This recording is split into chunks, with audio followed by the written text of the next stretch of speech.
Hi, I'm Rob. And I'm Rob. And this is Ask Rob and Rob.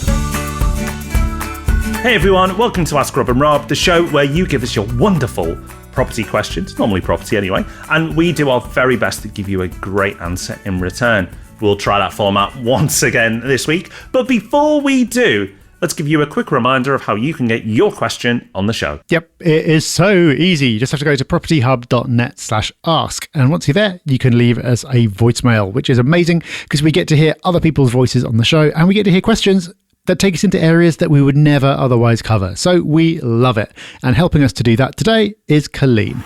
Hello, Rob and Rob. My name's Colleen. I've been listening for about 12 months now and at the stage of making a purchase of 2 buy-to-let properties under a limited company. I'm just thought I'd done all my research and I thought I was prepared, but just hit some unexpected hurdles. And I just wondered if this is something you've kind of heard of before. I've managed to get a mortgage with a company that, because I'm not using their solicitors, has said that I need to pay the fees for their solicitors, which I've accepted because time pressure, and that's where I was in the process. But today I've also found out that they've written to my solicitors and said that I will also need to get independent legal advice from another set of solicitors. I'm just really confused. So I just wondered, I don't know, what have I done wrong? Colleen, thank you for your question. And I completely understand your frustration here. It's, hang on, I've got a solicitor, they've got a solicitor who I've got to pay for, and now I've got to get another solicitor for my solicitor. What is going on? I can see why it seems like you've done something wrong, but you haven't necessarily. A lot of this is just how it works. There's a possibility that one of these sets of solicitors could have been avoided, but let me explain. So when you're taking out a mortgage, you are entering into a legal contract between you and the mortgage lender. So as is normal, when you've got a legal agreement like that, each side will have their own solicitors. But because from the lender's side, it's pretty templated, this is something that happens all the time, they will normally allow the same set of solicitors to act for both sides. So they will have a panel of solicitors who they are happy to have representing their side of the deal. So if you then choose one of those firms to represent your side, then great. They can do both. You still end up paying for both, but the amount is lower because they're doing effectively one set of work for both parties. What can end up happening, though, is you end up using solicitors who are not on the lender's panel, which means that then they need to instruct a separate set of solicitors who you do end up paying for. This can sometimes happen if you end up using, for example, a very niche lender who has a small panel who they work with, or if you're in the middle of a transaction and then you end up changing to a different lender and suddenly they're not happy with the solicitors you've already got. It can happen. Could it have been avoided?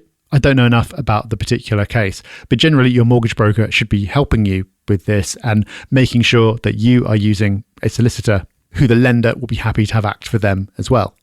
Now, the other set of legals that's come into the mix here is the independent legal advice. This is a part that you can't avoid if you're buying through a limited company, because technically you and the company are different people, and the company is taking out the loan, but you as an individual will be guaranteeing the loan. So to make sure that you and your company are getting independent advice, you need to have another set of solicitors who comes in and basically reads a whole load of stuff to you to make sure that you understand what it is that you're agreeing to. Is it annoying? Yes. Is it a lot of fun? No, but it's just something that you have to do for the privilege of investing through a company. So have you done anything wrong? Probably not. It is just the nature of property transactions that there are a lot of parties involved.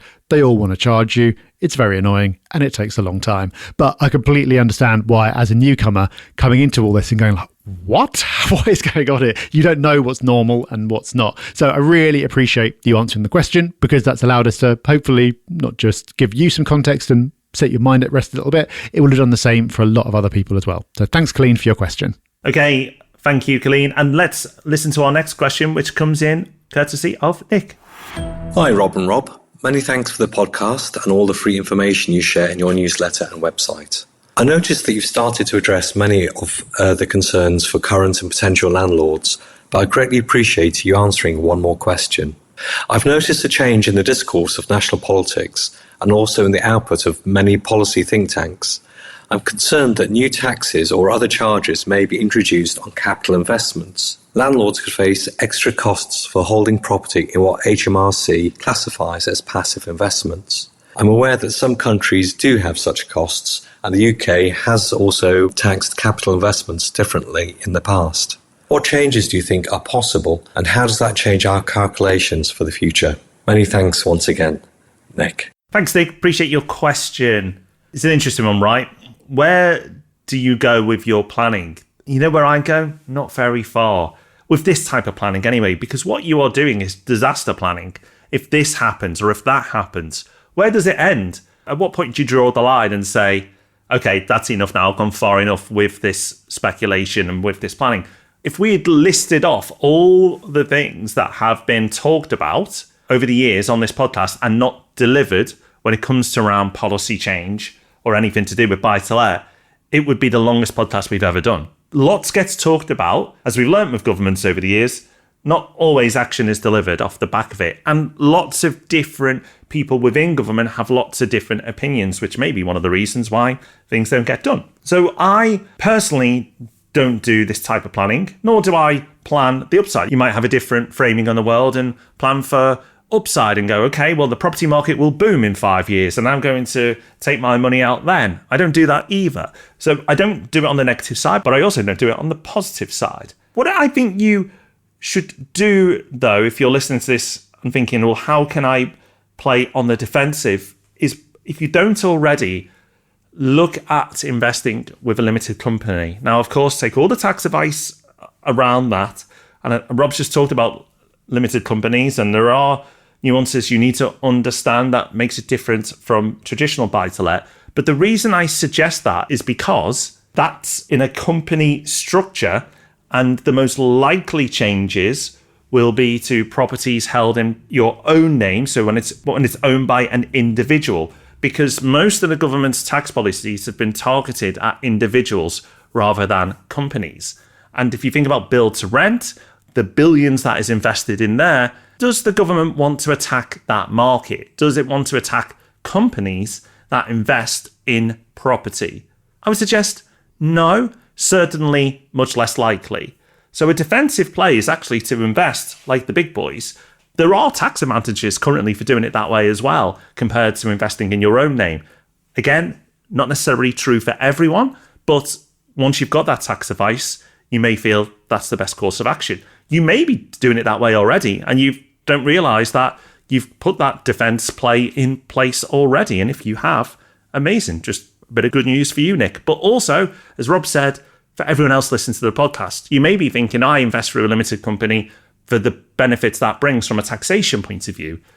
But you're also investing like the big boys, where the institutional money adds up to billions of pounds. And that is something that the government would be nuts to disrupt, because that's what's getting homes built at the moment. That money, the clever money, the investment money. And if that was to dry up, there wouldn't be much built at all.